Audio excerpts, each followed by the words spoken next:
નમસ્કાર, good morning. હું Vinod Parmar, Gujarat state passenger hospital care committee, આમ આદમી પાર્ટી.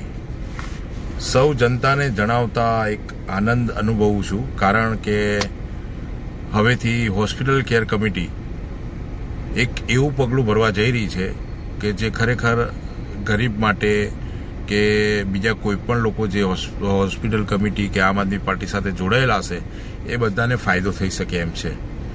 જેમ કે અત્યારે હાલ તમે ગવર્મેન્ટ હોસ્પિટલમાં PMJY ને શું કહેવાય ફલાણું કાર્ડ ઢીકણું કાર્ડ આ તે, પણ એમાં પણ ક્રાઇટેરિયા મેચ ના થતા હોય તો તમને કોઈ પણ પ્રકારનું ડિસ્કાઉન્ટ મળતું નથી, પૈસા ભરવા જ પડે છે. આ રીતની એક સિસ્ટમ તૈયાર કરેલી છે.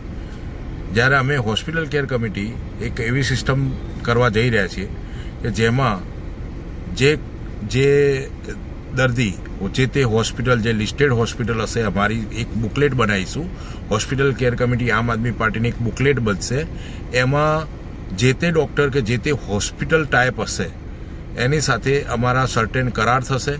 એ કરારમાં મેન્શન હશે કે અમારા તરફથી જે પણ ત્યાં પેશન્ટ આવશે એને એક્સ એમાઉન્ટ બરાબર છે ડિસ્કાઉન્ટ આપવું પડશે. એમાં સમજી લો કે એક્સ એમાઉન્ટ એટલે 70%થી 100%, 70%થી 80%, 90%, બરાબર, 100%ની અંદર, બરાબર. દાખલા તરીકે 100 રૂપિયા બિલ થતું હશે તો 60 રૂપિયા, 70 રૂપિયા, 80 રૂપિયા, 90 રૂપિયા, બરાબર છે. મિનિમમ 10%થી માંડીને સમજી લો કે 10%થી માંડીને 60 કે 70% સુધી એના ડિસ્કાઉન્ટ આપવા માટે અમે પ્રયત્ન કરાવીશું અને એ પ્રમાણે કરાર કરવાના છીએ. કે દાખલા તરીકે કોઈ ત્યાં ગયું છે અને 100 રૂપિયા બિલ થયું છે અને હોસ્પિટલ કેર કમિટી વતી ગયું છે અને ટાઈપ છે, તો ડૉક્ટરને એવી રિક્વેસ્ટ હશે કે સાહેબ 100 રૂપિયાની જગ્યાએ એની જોડે 70 રૂપિયા લો કે 80 રૂપિયા લો કે 60 રૂપિયા લો, જેવી તકલીફ, જેવા રોગ. અને એ આખા ટોટલ જે બિલ હશે એમાં ખાલી મેડિકલ ઉપર નહીં, મેડિસિન ઉપર નહીં, પણ ટોટલ જે બી ચાર્જીસ ને બધા લાગ્યા હશે, વિઝિટિંગ ચાર્જ છે કે જે બી, એમાં જ અમે એના માટે પ્રયત્ન કરીશું. અને એના માટે અલગ અલગ જિલ્લાની, અલગ અલગ શહેરની, અલગ અલગ હોસ્પિટલ્સ જે હશે દરેક ડિસીઝની, એ અમે ટાઈપ કરીશું. એના માટે એક શું કહેવાય એક ફોર્મ્યુલા અમે નક્કી કરીએ છીએ કે ભાઈ, અને એના માટે બી એક અમારી જોડે ડૉક્ટરની પેનલ અમે એવી બનાવીએ છીએ કે જે એમ કહી શકે કે ભાઈ આ જે આ જે હોસ્પિટલ છે એ આ પેરામીટર્સની અંદર ફિટ બેસે છે, એના સર્ટિફિકેટ્સને બધું ચેક કરવામાં આવશે. અમારી ડૉક્ટરની પેનલ જ બધું કરશે. ટૂંકમાં એક લીગલ ટીમ પણ હશે અમારી, બરાબર. એ બધું નક્કી કરીને પછી અમે એની એક બુકલેટ છપાવીશું. બુકલેટની અંદર જે તે હોસ્પિટલ જે તે વિસ્તારમાં હશે, જે તે શહેરમાં હશે, એનું નામ આવશે. અને નામ આવ્યા પછી એ બુકલેટ અમારા જેટલા બી આમ આદમી પાર્ટીના મેમ્બર્સને હશે એમને આપવામાં આવશે. તો આ એક સારું એવું અભિયાન અમે ચાલુ કર્યું છે. તેમાં આપ સૌ જનતાને નમ્ર વિનંતી કે બધા અમને સાથ સહકાર આપો.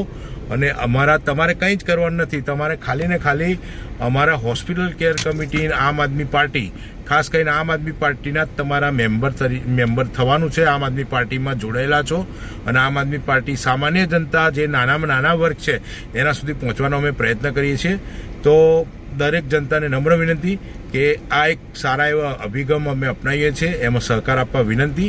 જે તે વિસ્તારની હોસ્પિટલ્સને પણ અમે મળીશું, રિક્વેસ્ટ કરીશું. અને કંઈક હશે દાખલા તરીકે તો લીગલ ટીમ સાથે અમે રાખીને કામ કરવાના છીએ. અમારી ડૉક્ટરની પેનલ છે, આખી ડૉક્ટરની પેનલ નક્કી કરશે કે ભાઈ આ ડૉક્ટર કે આ હોસ્પિટલના સર્ટિફિકેટ્સ ઓકે છે, બધું કમ્પ્લીટ છે, પછી જ અમે આગળ વધીશું. ડૉક્ટરનું નામ પણ જોઈશું, બધું જ જોવામાં આવશે. અમારી પાસે એવો પણ સમય નથી કે જેથી ડૉક્ટર બોગસ અમે લઈએ અને પછી પાછળથી દોડાદોડ કરે. ના, પહેલાંથી જ અમે સાવચેતીપૂર્વક અમે આગળ વધવાના છીએ. તો દરેક જનતાને નમ્ર વિનંતી કે સાથ સહકાર આપવા વિનંતી. આભાર.